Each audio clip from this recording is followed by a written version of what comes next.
ഭഗവത്ഗീത സാഖ്യയോഗത്തിലെ 24-ാമത്തെ ശ്ലോകം.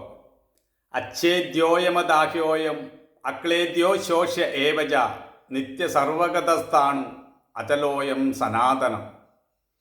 ഈ ആത്മാവ് ഛേദിക്കപ്പെടാത്തവനും ദഹിപ്പിക്കപ്പെടാത്തവനും നനയാത്തവനും ഉണങ്ങാത്തവനുമാണ്. ഇവൻ നിത്യനും സർവവ്യാപിയും സ്ഥിരനും എന്നും നിലനിൽക്കുന്നവനുമാകുന്നു എന്നാണ് ഈ ശ്ലോകത്തിൻ്റെ അർത്ഥം. ഇവിടെ ദേഹത്തെയും ദേഹിയെയും വേർതിരിച്ച് പറയുകയാണ് ചെയ്യുന്നത്. ദേഹം എന്നത് നമ്മുടെ ശരീരത്തെ കത്തികൊണ്ട് മുറിക്കാൻ കഴിയും, അഗ്നിയിലിട്ട് കത്തിച്ച് കളയാൻ കഴിയും, വെള്ളത്തിന് നനയ്ക്കാൻ കഴിയും, കാറ്റിന് ഉണക്കാൻ കഴിയും. എന്നാൽ ഈ ശരീരത്തിൽ വസിക്കുന്ന ഈ ദേഹിയെ, ആത്മാവിനെ ഒന്നുകൊണ്ടും നശിപ്പിക്കാൻ കഴിയുകയില്ല. അത് നിത്യനാണ്, സ്ഥിരനാണ്, ചലിക്കാത്തവനാണ്, എന്നും നിലനിൽക്കുന്നവനാണ് എന്നാണ് ഇവിടെ പറയുന്നത്. ആത്മാവിനെ അഗ്നിക്ക് കത്തിച്ച് കളയാൻ കഴിയില്ല എന്ന് കേൾക്കുമ്പോൾ നമ്മുടെ മനസ്സിന് വളരെയധികം സന്തോഷം തോന്നുന്നു. അതുകൊണ്ടാണ് വൃദ്ധന്മാരൊക്കെ വയസ്സാകുമ്പോൾ ഗീത ഇടയ്ക്കിടയ്ക്ക് വായിക്കുന്നത്. കാരണം മരണം അടുത്തു വരികയാണല്ലോ. അപ്പോൾ തനിക്ക് നാശമില്ലെന്ന് കേൾക്കുമ്പോൾ എന്തെന്നില്ലാത്ത ഒരു സന്തോഷം തോന്നുന്നു. എന്തെന്നാൽ എല്ലാവരും ഭയപ്പെടുന്നത് മരണത്തെയാണ്. മരണമാണ് എല്ലാവരുടെയും പ്രശ്നം. തനിക്ക് മരണമില്ല എന്ന് കേൾക്കുമ്പോൾ അതിലൊരാശ്വാസം തോന്നുന്നു, അതിൽ നമുക്കെല്ലാവർക്കും ഒരു വിശ്വാസം തോന്നുന്നു. എന്നാൽ നമ്മളിവിടെ മനസ്സിലാക്കേണ്ടത്, ആത്മാവിന് നാശമില്ല എന്ന് പറഞ്ഞ് നമ്മുടെ കൈ കൊണ്ടുപോയി അഗ്നിയിലിട്ടാൽ അത് പൊള്ളിപ്പോകും. അതുപോലെ കത്തി കൊണ്ട് മുറിച്ചാൽ ശരീരം മുറിയുക തന്നെ ചെയ്യും. നമ്മൾ ദേഹതലത്തിലാണുള്ളത്. ദേഹത്തിൻ്റെതായ എല്ലാ വേദനയും ദുഃഖവും എല്ലാം നമ്മെ പിടിപെടുന്നുണ്ട്.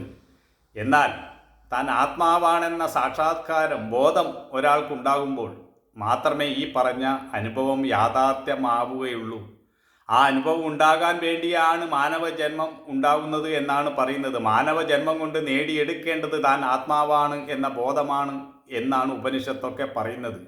അല്ലാതെ നമ്മളൊരു ഗീത കേട്ടത് കൊണ്ടോ ഈ ശാസ്ത്രം ഒന്നിങ്ങനെ ഈ ശ്ലോകം ചൊല്ലിയത് കൊണ്ടോ ഒന്നും നമുക്ക് ആത്മാവിൻ്റെ അനുഭവം ഉണ്ടാവില്ല. ഈ ആത്മാവിനെ ഇന്ദ്രിയങ്ങൾക്കൊന്നും ഗ്രഹിക്കാൻ കഴിയുകയില്ല. കാരണം അത് അവ്യക്തമാണ്. അതുപോലെ അത് ഭാവനകൾക്കെല്ലാം അതീതമാണ്. മനസ്സിനും അതിനെ ഗ്രഹിക്കാനാവില്ല. ഈ ആത്മാവ് ഭാവാതീതനും ഗുണാതീതനും സർവാതീതനുമാകുന്നു.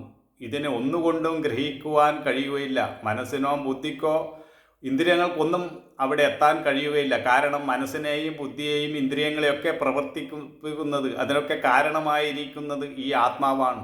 അതുകൊണ്ട് തന്നെ ഈ ഇന്ദ്രിയങ്ങൾക്കൊന്നും തന്നെ ആത്മാവിനെ അറിയുവാൻ കഴിയുകയില്ല.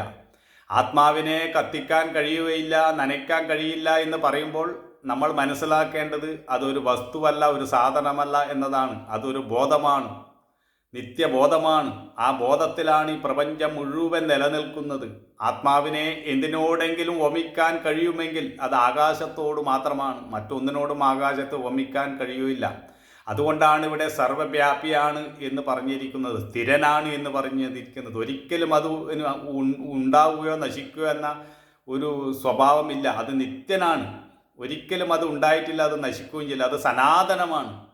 ആ ബോധം നമ്മൾ സാക്ഷാത്കരിക്കുമ്പോൾ മാത്രമേ ഈ പറഞ്ഞ തത്വം നമുക്ക് യാഥാർത്ഥ്യമായി തീരുകയുള്ളൂ. അല്ലാതെ നമുക്ക് ഇതിലൊരാശ്വാസമൊന്നും കണ്ടെത്താൻ കഴിഞ്ഞെന്ന് വരില്ല. പക്ഷെ നിരന്തരമായ മരണനിധിന്യാസത്തിലൂടെ നമുക്കതിനെ സാക്ഷാത്കരിക്കാൻ കഴിയും എന്നാണ് ഉപനിഷത്ത് പറയുന്നത്. തത്വമസി, അത് നീയാകുന്നു എന്നാണ് ഉപനിഷത്ത് പറയുന്നത്. അതിലേക്കായിരിക്കണം നമ്മുടെ മനസ്സും ബുദ്ധിയും ഒക്കെ നിലനിർത്താൻ ശ്രമിക്കേണ്ടത്.